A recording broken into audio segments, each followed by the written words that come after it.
Another year put to bed, and so begins the insufferable 97-day slog we F1 fans refer to as the off-season.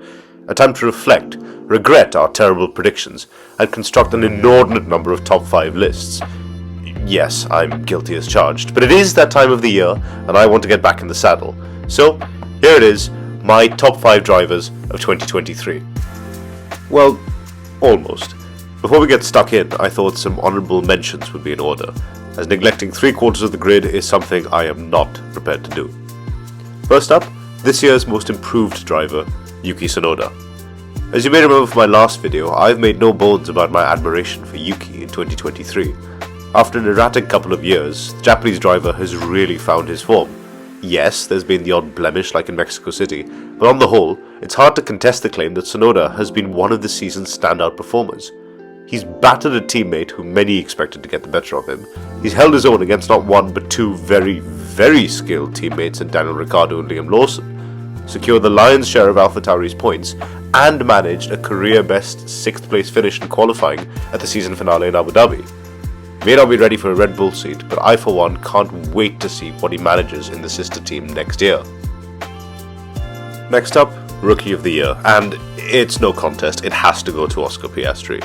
He was a bit of a slow burner at first, thanks in no small part to the McLaren MCL60's general awfulness in the early part of the season, but as the upgrade started to pay dividends from around Austria onwards, Piastri really began to flex his muscles. He crossed swords with Sir Lewis Hamilton at Silverstone, bagged a first career sprint victory in Qatar, and with that second podium of the season in Japan, Piastri became the first rookie ever to land multiple podiums in his debut season since Hamilton in 2007. Yeah, this boy was worth all the hoops McLaren had to jump through in order to secure his signature.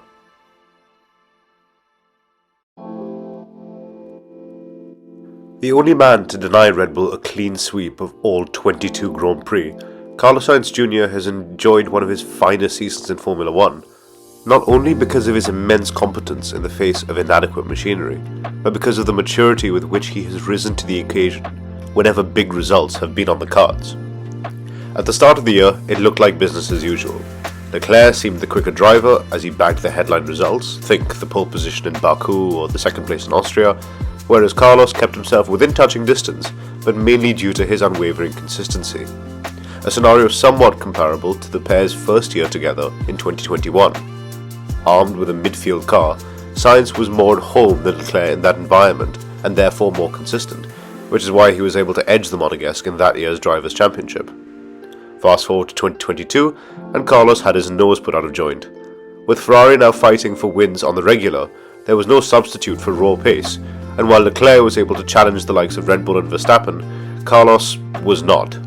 Hence the discussions over his future role within the team relative to his teammate. But in 2023, the Spaniard managed to rise to the occasion. As Ferrari hit their purple patch early in the second half of the season, so too did Carlos. Just look at Monza. Armed with what was almost certainly the second quickest car that weekend, the Spaniard grabbed pole, held the juggernaut that is Max Verstappen at bay for 14 laps, and beat his teammate, one of the fastest drivers on the grid, let's not forget, to a place on the podium. As statements of intent go, it was a fairly spectacular one, and that's before we even get to Marina Bay. If Monza was the clearest indication of Sainz's raw pace, then this year's Singapore Grand Prix was by far the most intelligent drive of his entire career.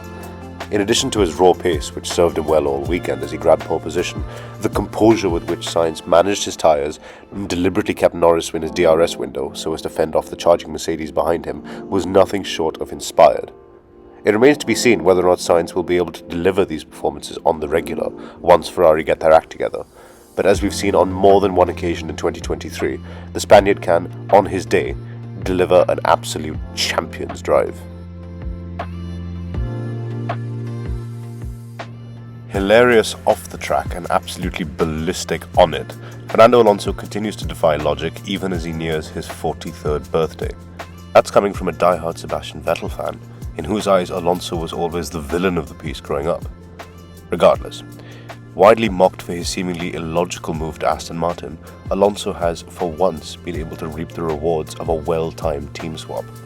Armed with a front-running car for the first time in a decade, the Spaniard claimed 6 podiums from the opening 8 races, continued to extract every last vial of performance from the AMR 23, even as it went off the boil, went at it hammer and tongs with Sergio Perez in Brazil for that final spot of the podium, secured his highest position in the overall standing since 2013, and annihilated his teammate to boot. By any metric, it's been an exceptional season for Alonso. So why, you might ask, have I placed him in 4th?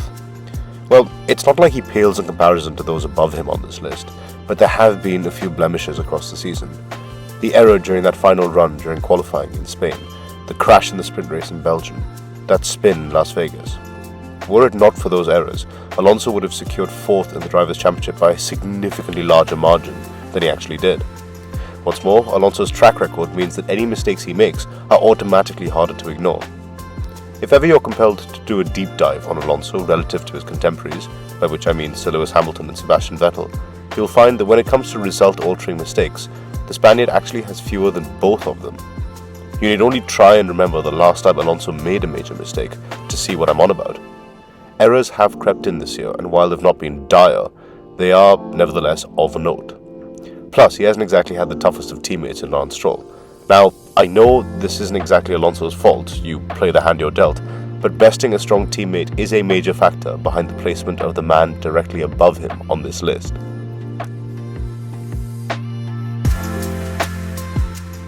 If McLaren's 2023 story is one of drastic improvement, then Lando Norris's campaign has been a case of consistently maximizing one's equipment.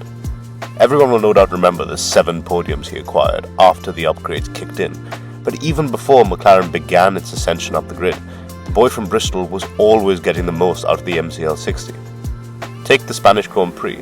Still reeling from the team's disastrous start to the season, Lando secured P3 in qualifying. Of course, once McLaren became a force to be reckoned with post-Austria, Norris was off and running, duking it out with both Verstappen and Hamilton at Silverstone, hustling Sainz for the win in Singapore, and outscoring the entire grid par Verstappen after the summer break. Lando has been as solid as ever, his status no doubt elevated by his teammate. When it comes to inter-team rivalries, it's safe to say that 2023 was the first real test Norris has faced thus far. His stint with Sainz was spent finding his feet within Formula One. The Daniel Ricciardo he went up against was well past his prime. Neither of those two factors can be said of Oscarpiastri. He may be a rookie, but his junior career suggests he is something truly special. And by beating him, Lando has proved once and for all that he's not daunted by pressure, and surely belongs at the sharp end of the grid. If only McLaren would give him the necessary equipment. Mediocre machinery aside, 2023 has been the year Sir Lewis Hamilton needed with regards to his detractors. After being beaten by George Russell in 2022, admittedly due to some significant bad luck, many doubted the 7-time world champion's ability to bounce back. Fast forward 12 months, and Russell has just endured what he himself has described as one of the worst seasons of his career. Hamilton, on the other hand, has shone. Things have admittedly been quite close on Saturday, Russell drawing level with his teammate in the qualifying head-to-head, while the average qualifying gap is a scant 0.02 of a second on average.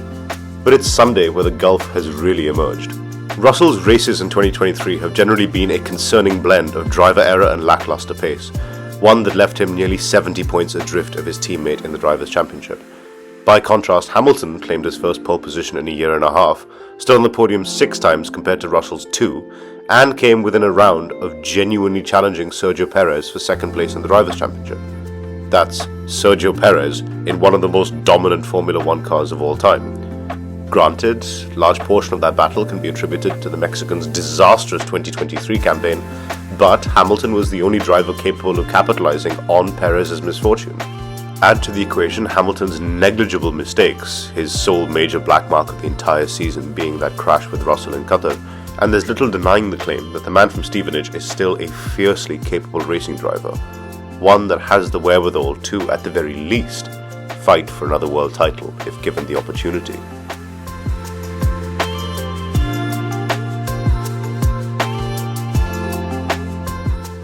Oh come on, who else was it going to be? From start to finish, 2023 has belonged to Max Verstappen.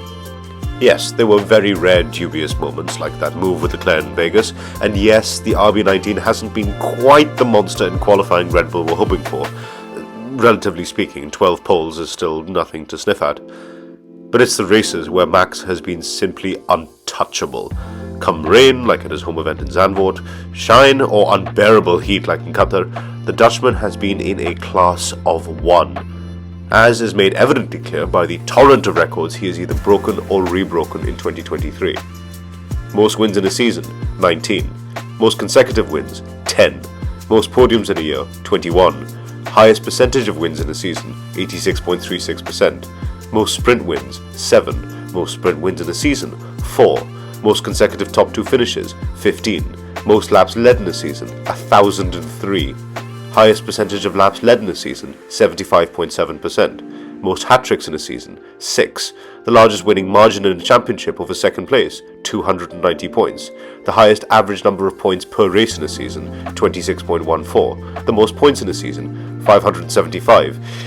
Yeah, you get the gist. And I promise there are more I'm omitting here. With a season like this, you've got one of two options. Bemoan the lack of competition, which I partially understand, or acknowledge the manifestation of greatness to which we have all been treated. Max himself recently acknowledged that this will in all likelihood go down as his most dominant display ever, and I'm inclined to agree with him. It's not often you find a synthesis as metronomic as Red Bull Racing in 2023.